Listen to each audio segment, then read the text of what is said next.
Hello, I'm Roger Baker, Stratfor's Senior Vice President for Strategic Analysis at RANE. This podcast is brought to you by Stratfor Worldview, RANE's premier digital publication for objective geopolitical intelligence and analysis. Sign up for our free Worldview newsletter at worldview.stratfor.com.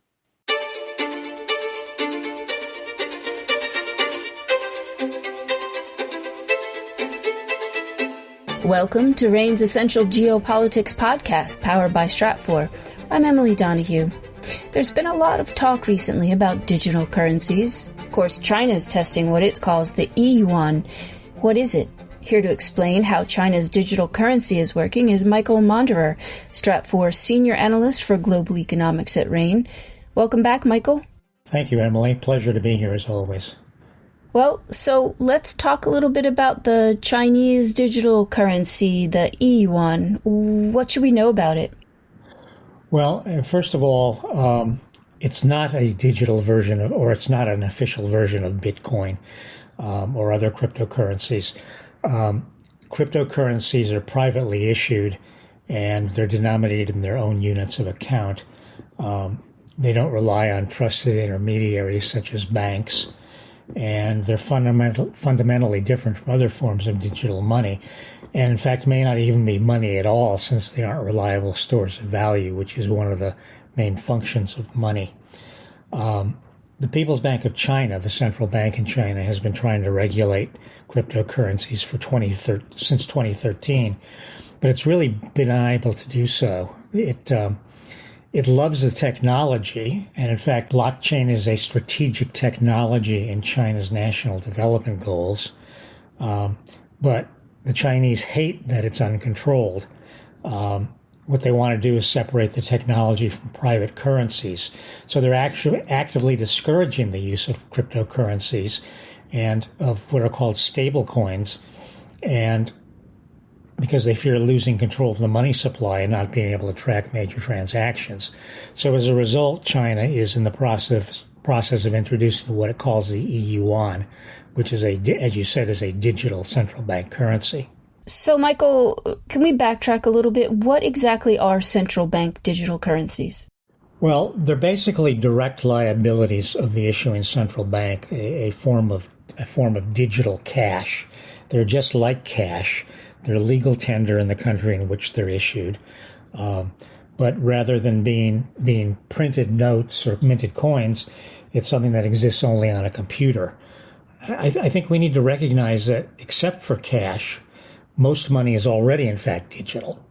So there's a lot of controversy over whether or not digital central bank currencies are really necessary. If you look at the U.S., for example, only 10% of the money supply in the U.S. is actually in the form of cash and coins held by the public, and the rest is reserves held by banks at the Fed, which through a process of lending and deposit creation multiplies into the total money supply. The Bank of International Settlements, that is the sort of a club of central banks, considers that central bank digital currencies are really the next stage in the technological development of coinage, the world having gone from a metal-based money to metallic-based banknotes to physical fiat money, and now to a digitized representation of fiat money, that is money that's mandated as legal tender by the government. But as I said, it's really increasingly controversial. There isn't any clear need that has been demonstrated for it, especially given the state of current technology and the fact that most payments are already settled in what's considered real time. Michael, let me ask you this. It sounds like, if that's the case, that China is ahead of everyone else, including the U.S. Why is that?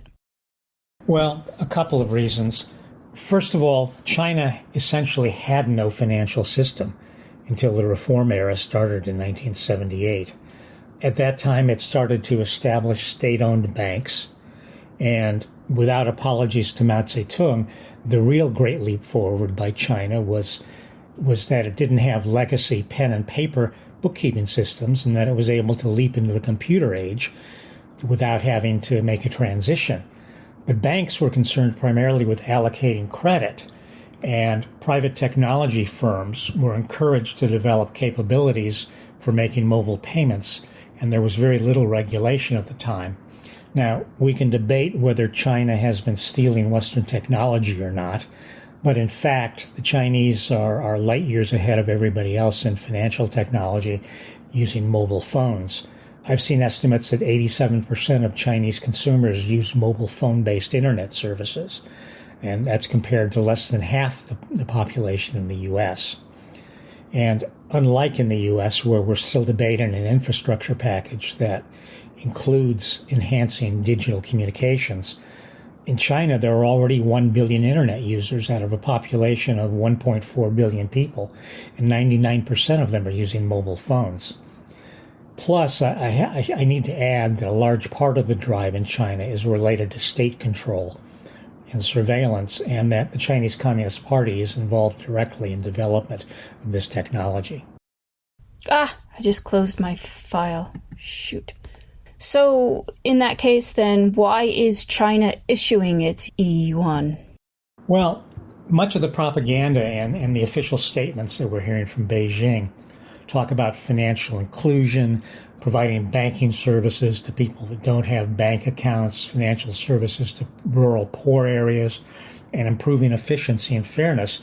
But the private companies that are involved in this, that is Tencent and Alibaba, who control 94% of the mobile payments market in China, are already very efficient at it. So it has to do more with breaking up private monopolies, or a duopoly actually, and moving digital payments into the government, where the central bank will own and operate the system and be able to have access to digital transactions data. The private firms have resisted attempts by the government to get data or to have data turned over by them to the government, although there shouldn't be any presumption in China that the government already isn't monitoring everything on the internet. And the government realizes that the private firms are important sources of innovation that need to be encouraged, but they're only tolerated as long as they serve the interest of the party and the state. In addition, very senior officials in China have made no secret of their intent to use technology as a supervision tool to control both stability and the economy.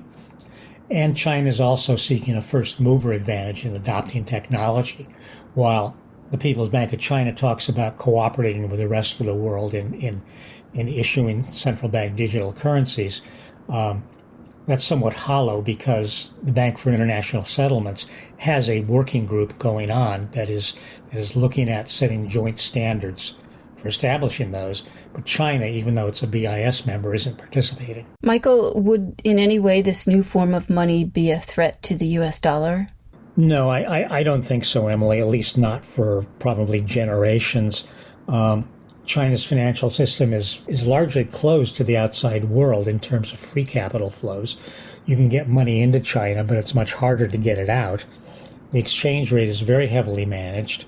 The banking system is highly over-leveraged, and there's not full access with legally defined property rights. So it means that the Chinese currency is basically a transactions currency and doesn't perform all of the functions that an international money might have to perform. Now, as the economy grows and trade with China increases, of course there's going to be more use of the Chinese currency in transactions, but it still can't rival the role of the U.S., given the depth, size, and liquidity of U.S. financial markets. And frankly, the People's Bank of China is probably not prepared to play the same role that the U.S. Fed plays globally, which is providing unlimited international liquidity during crisis. Michael Monder is Stratfor Senior Analyst for Global Economics at RANE, where he delivers regular intelligence updates on the geopolitics of China. Michael, thank you so much for that guidance. You're welcome, Emily. Thank you. You can get geopolitical updates from our team of expert analysts delivered straight to your inbox. Sign up today for the Worldview newsletter from RANE. Go to worldview.stratfor.com. That's worldview.stratfor.com. I'm Emily Donahue. Thanks for listening.